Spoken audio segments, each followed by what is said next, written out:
Hi, thank you very much for having me. It's really a pleasure to be here. Just as a bit of background, my name is Andy Yen. I'm the founder and CEO of Proton. We're known for Proton Mail, the world's largest encrypted email service. Today, I wanted to have a chance to speak to all of you about, building a better internet where privacy is the default. What that entails and what are some of the issues that we face today in trying to build internet with more privacy. I think it's first important to start with a bit more of a context of the issue. And a good way to look at that is from a perspective of data. Data creation today on the web is really growing at a rate that is way faster than anybody could have imagined or projected even 10 years ago. 2020, we actually saw 57 zettabytes of data created. And for context, a zettabyte is 1 trillion gigabytes. So that's a huge amount of data. And by 2025, this number will hit 175 zettabytes. So there's a massive volume of data that is being created across all the stuff that we use online today. And I think a good question to ask is what happens to this data, right? What is this data being used for? Why is there so much data being collected and used? And the truth is, a lot of the data that is being created and stored is actually being collected by firms engaged in what we call surveillance capitalism. So this is really the monetization of our private lives. And the collection of this data is used to drive machine learning models, data models, which are then used primarily to drive targeting advertising, which today is one of the dominant business models of the internet. And if you're the average consumer, you're really left without a choice, right? Either you surrender your privacy or your data, or you withdraw from the internet because most of the services that you would rely on in your everyday life simply cannot be used unless you make this bargain to give up your data. And a lot of people look at this and say, well, this is okay, right? I'm not a criminal. I've got nothing to hide. And the reality is this is actually not true. Over the years, in the past 7 years in building privacy and fighting for privacy, I often do get the comment that says, hey, I have nothing to hide. Why should I care? And whenever I challenge people to say, okay, you have nothing to care. You have nothing to hide. But would you give me your email password? The answer is always no. So even the ones that say I have nothing to hide actually do have something to hide because the need for privacy is actually innately a part of being human. Now, the other element that I think is often missed is we talk a lot about Snowden, we talk about government spying, but actually the amount of data that's collected by tech companies well exceeds what governments actually collect. And we see also a parallel trend to this, which is increasing amounts of government requests to big tech for user data.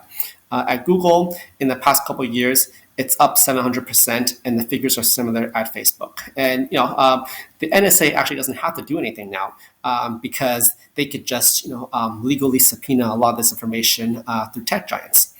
And in this slide here, you can kind of see how in the past decade, the number of requests and the number of user accounts that are disclosed to government authorities has dramatically increased. Right? This is not a linear graph. This is actually starting to look quite exponential, and this shows that governments, in fact, are leveraging the data that's available in tech companies to get information on citizens.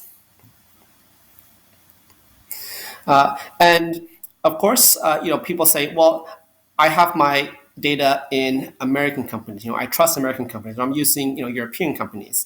But what people don't realize is today data is very fluid, right? When we talk about the billion-dollar acquisitions within the tech space, what is actually being bought and sold is your data and access to you. So your data, in the case of Grindr, for example, which is a gay dating app, is literally just one M&A transaction from moving to a jurisdiction that maybe you didn't and wouldn't consent to give your data to. And this is something that I think, in today's global economy becomes a bigger and bigger concern because it is very much a data economy. So with that context, the natural question to ask is, how can we repair privacy? How do we turn around this trend? And there's really 4 things that needs to happen, right? 1, there needs to be better education. We need to focus on building better business models for the internet. Regulations need to be advanced into the 21st century. And we really need to start to build technology with privacy not as an option hidden behind 5 menu screens, but as the default. So going into a little bit these, we can start with the education piece. And education is quite important because one of the key elements here is defining privacy itself. And a very, I would say, harmful, issue that has been coming up in the past couple of years is big tech is really trying to redefine what privacy means, and they do this to the detriment of all of us, right? So if you ask Google will say it's committed to privacy. But what is Google's actual definition of privacy? When Google says something is private, what they actually mean is your data cannot be exploited by anybody except for us. And this is simply not correct, right? The true definition of privacy is your data cannot be exploited, period. There's no ifs and buts about it. And in many ways, real privacy is fundamentally incompatible with big tech's business model, which relies on exploiting data for commercial gain. And so I think if you want to solve the data and surveillance issue and privacy issue, it really needs to come through adopting better business models of how we monetize online services. Today the services are mostly free. Facebook is free, and I would say most people in the world probably still don't understand how Facebook actually makes money. And the free-to-use service model, is really what is encouraging data collection, evasions of privacy, and the whole surveillance capitalism infrastructure. And the only way to pivot from this is actually to generate alternate revenue streams through things like subscriptions, which allow revenue to be made while at the same time putting users' interests first by aligning the interests of companies and their users.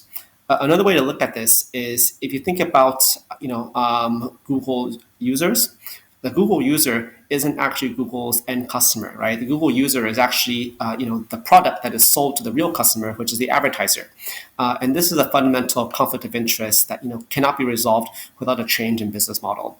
And I think the time is right for a change in business model because what we see more and more is that people are willing to pay for privacy, provided they have the choice. So it's all about finding a way to give them that choice. Now, in order to bring about that choice, it's also very important to update regulations into the 21st century. And to understand the regulatory issue around here, today there are two app stores, right? There's the Apple App Store and there's the Google App Store, and that controls over 90% of the mobile market. We have a single search engine which dominates over 90% of global searches. There is, a single mobile operating system, Android, which is dominant. There's a single, browser, Chrome, which is dominant. And without competitive pressure, it really becomes difficult to bring privacy back into the conversation. So in many ways, the privacy issue and the antitrust and competition issue are intimately linked. And antitrust is actually an area where regulators have, in the past 2 decades, really neglected their duty to look after this issue. And they're unable to really make progress here because the laws, at least in the US and in many countries, are decades out of date, or in some cases, even a century out of date. If we look at the US in particular, the main antitrust law was actually written in the 1890s, right? This is even before automobiles, even before we had, the internet and computers. And to expect to apply, the laws from the 19th century to a 21st century problem is really unrealistic. And this is why, absent some congressional action in the US, it'll be very, very hard for regulators to catch up. But what we do see is around the world, there is more and more momentum for change, right? Europe is taking action with the Digital Markets Act. The US has a couple bills now advancing through Congress looking into the issue. And we also see, smaller countries, for example, Korea, taking very concrete action. Very recently, Korea passed a law that simply banned app store operators from dictating and monopolizing mobile payments. I think that's a very interesting case study because if you look at the legal case in the U.S. For Epic versus Apple or Epic versus Google, big tech is arguing that if we change the current system, the system will collapse. But South Korea passed a law simply banning that practice, and the world didn't end. So I think that's a very clear example that regulatory action, antitrust action can be taken in a way that doesn't destroy business, but also allows innovation to foster and continue to grow. Then we also need to approach this from a technology standpoint. People often ask, can we have legal safeguards instead, right? Do laws like GDPR, make a very strong impact on changing the privacy landscape? And the end result, really, I think what GDPR has proven is that legal safeguards are in many cases unreliable, subject to change, very easy to bypass, right? And laws themselves can also change and get watered down. And all it takes is a single election for legal frameworks to change. So really, the only way to provide a safeguard that is reliable over time is through the use of encryption, because encryption is based on the laws of mathematics, and that is immutable over time. And the way that we achieve this is really, have developers start building products with privacy as the default and privacy built in, to the core architecture of engineering of the products. So in ProtonMail's case, the use of end-to-end encryption and zero-access encryption is a very effective way in protecting data because it ensures that as a company, we don't have access to it in the first place. And the model of building tech around privacy, putting a stronger focus on privacy first in tech, this is something that is gaining momentum and growing very quickly.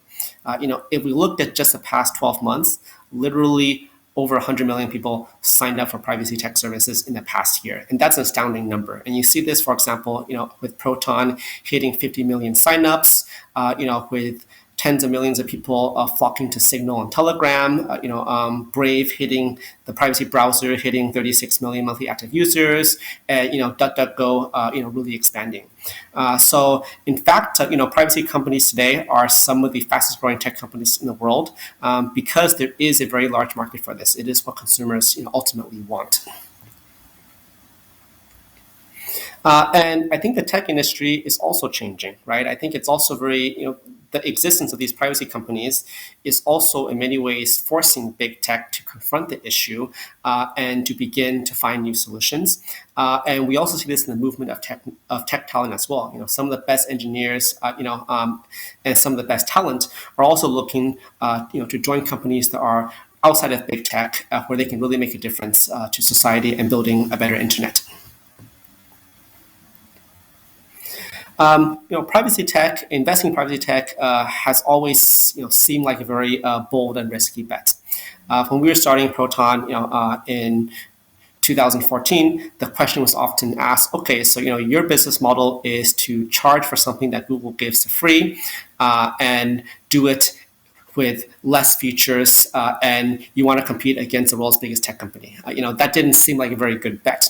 But if you think about it and you look at the trends over the past 7 years, privacy really is meeting a fundamental human need. It's something that we as humans expect to have and want to have. And I think the consensus of consumers today towards privacy is very clear. And I think the best evidence of that is actually looking at Apple, right? Apple is the world's largest and most profitable business, and all they talk about today is privacy. And I think that is, it's a very good indicator of the shift that has happened in the past decade. The future, of course, isn't certain, right? I think privacy tech companies still have very major barriers to reach the mainstream. Some of these barriers are competitive barriers from the fact that, if big tech controls all the major platforms, then they obviously have a lot of power to prevent the adoption of alternative platforms and alternative services. So the future is not certain, of course, but we do see, very clear trends. So I think to kind of conclude and share, a couple final thoughts. The next decade, the next 10 years is really going to be about, who will be able to define privacy in the future. Is it going to be big tech with walled gardens and rather exploitative business models? Or is it going to be the new breed of privacy tech companies, which are about handing control to the user? I think, the average user will clearly want to adopt privacy tech. And it's really up to the industry, the privacy tech industry, to be able to build the user experiences, the product experiences, and the quality of services to truly have a competitive offering. And that is going to be, I believe, the main challenge. But provided that can be done, my prediction is that the internet of the future will be much more private, and that we will see a lot of these privacy tech companies becoming much bigger players, based off of the shared values that they have with what users want and what they actually provide, and that alignment of values between customer and company. So thank you for your time and attention, and happy to take some questions. Thank you very much, Andy. Just a quick couple of questions that have come in that I wanted to ask you here. So you've obviously talked a lot there about the growth of yourselves and other privacy technology companies such as DuckDuckGo, Brave, Signal, and other organizations. There's obviously an appetite for a lot of privacy technology at the moment. But how do you think alternatives, yourselves and others included, really break through to the mainstream? And can you really challenge big tech's sort of existing market dominance? Yeah, I think that's a good question, and it's obviously a very challenging issue. The reality today that no one says this and no one talks about it, but the reality is that Apple and Google can unilaterally kill any tech company, any competition, at will, and there would be very little legal repercussion that any company could have to fight that, right? And as long as that situation persists, I think it's very hard to break the market dominance of these companies.